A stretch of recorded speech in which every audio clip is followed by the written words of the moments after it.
नमस्कार, आप देख रहे हैं अपराजिता संदेश में। इस वक्त औरंगाबाद के सूर्य मंदिर के प्रांगण में विवाह भवन में हूँ। आज यहाँ पर वामसे भारत मुक्ति मोर्चा, बहुजन क्रांति मोर्चा एवं सभी सहयोगी संगठन का एक दिवसीय प्रशिक्षण शिविर का आयोजन किया गया था। आज के प्रशिक्षक जो हैं मान्यवर जगदीश चौधरी जी हैं। तो आइए हम इनसे जानना चाहते हैं कि आज का जो प्रशिक्षण शिविर है क्यों लगाया गया था और लॉकडाउन के बाद इतनी अंतराल के बाद बहुजनों को जगाने के लिए क्या किया गया। स्वागत। सबसे पहले तो आपका धन्यवाद। ये जो आज का कैडर कैंप रखा गया था, इसका मूल उद्देश्य है कार्यकर्ताओं को निर्माण करना। क्योंकि हम जिस स्तर पर काम को आगे बढ़ाना चाहते हैं उसमें सबसे महत्वपूर्ण जो है दक्ष कार्यकर्ता ही हमारे अंग होते हैं। हम गांव-गांव तक इस बात को ले जाना चाहते हैं, उसमें हमारे कार्यकर्ता का अहम रोल होता है। इसके लिए कैडर कैंप लगाई गई थी। क्योंकि 22वां राज्य अधिवेशन के उपरांत यह हमारा जो है कैडर कैंप रखा गया था। आज पूरे बिहार के सभी ज़िलों में लगभग ये हमारा कार्यक्रम चल रहा है और हम लोग मेन उद्देश्य है हम अपने कार्यकर्ताओं को दक्ष बनाना चाहते हैं, इसलिए कार्यकर्ता का प्रशिक्षण शिविर का आयोजन किया गया था। और भी है सर सवाल कि आज जो आज कोरोना काल में तमाम लोग आज आर्थिक रूप से बिल्कुल हस्त-पस्त हैं और जो सरकार की नीति है, इस नीति पर वामसेप क्या विचार करता है। इस कोरोना काल में ये तो ये आपदा जो है ये आपदा है और पूरे विश्व में हुआ। ये भारत की बात नहीं है, पूरे विश्व में ये ऐसे हुआ। इसमें सभी लोग साथ सहयोग अपने अपने देश के लोग जितने भी थे, हर देश के लोग किए। इसमें भारत में हमारे समाज के लोगों के साथ कुछ कमियां रही है।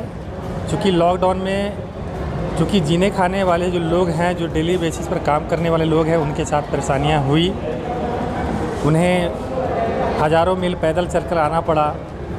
वैसी स्थिति में हमारे समाज के लोगों के बीच इस कोरोना के काल में जो है विपदा आई, संकटें आई।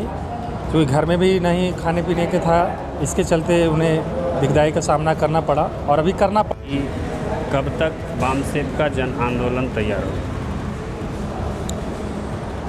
ये बातें हम पूरे भारत में जन जागृति का अभियान चला रहे हैं। जैसे ही हमारा जन जागरण जो है पूरे भारत के 6 लाख गाँव में 6743 जातियों के बीच नहीं जाता, तब तक हम किसी भी काम को करने वाले नहीं। और जैसे ही हमारा ये पहुंच जाएगा, राष्ट्रव्यापी जन आंदोलन हम खड़ा करने के कगार पर पहुंच चुके हैं। आने वाला समय में बहुत जल्द ही इसकी हमारे राष्ट्रीय अध्यक्ष के महोदय के द्वारा जो दिशा निर्देश होगा उसके हम लोग पालन करेंगे और कार्यक्रम को आगे 6 लाख गाँव तक पहुँचाने का अभियान चलाई जा रही है। ओबीसी की जन जागृति के लिए ज़्यादातर अभी कौन सा कार्यक्रम चलाएगा? ओबीसी में सबसे बड़ी जन जागृति का सबसे बड़ा आधार जो है कि जब तक हम ओबीसी की जाति आधारित जनगणना का जो मुद्दा है, ये बहुत बड़ा और फंडामेंटल मुद्दा है।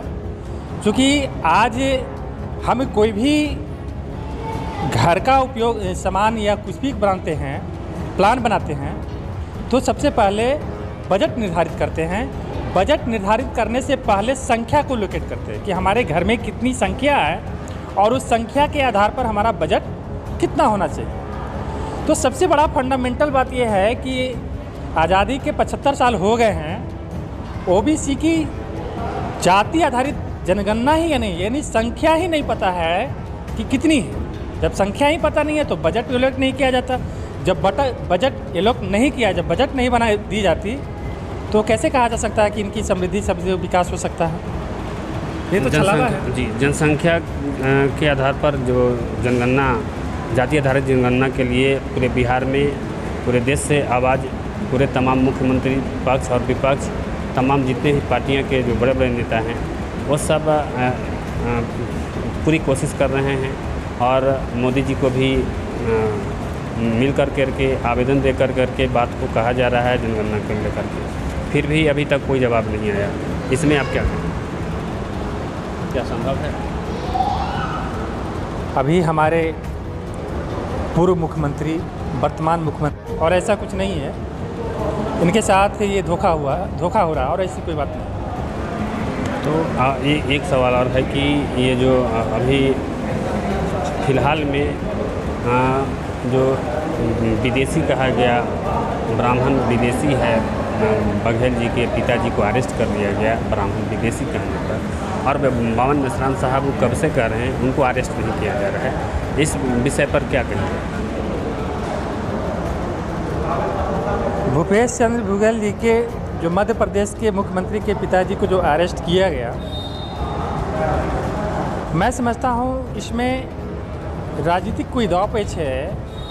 यदि ये डीएनए के आधार पर माइकल बामसाद 21 मई 2001 का द टाइम्स ऑफ इंडिया के पेपर में छपकर आया हुआ है कि यहाँ के यूरेशियन ब्राह्मण जो है उनका डीएनए के आधार पर यहाँ के लोगों से मैच नहीं करता है, तो इससे सिद्ध हो जाता है कि यहाँ पर रहने वाले लोग नहीं हैं।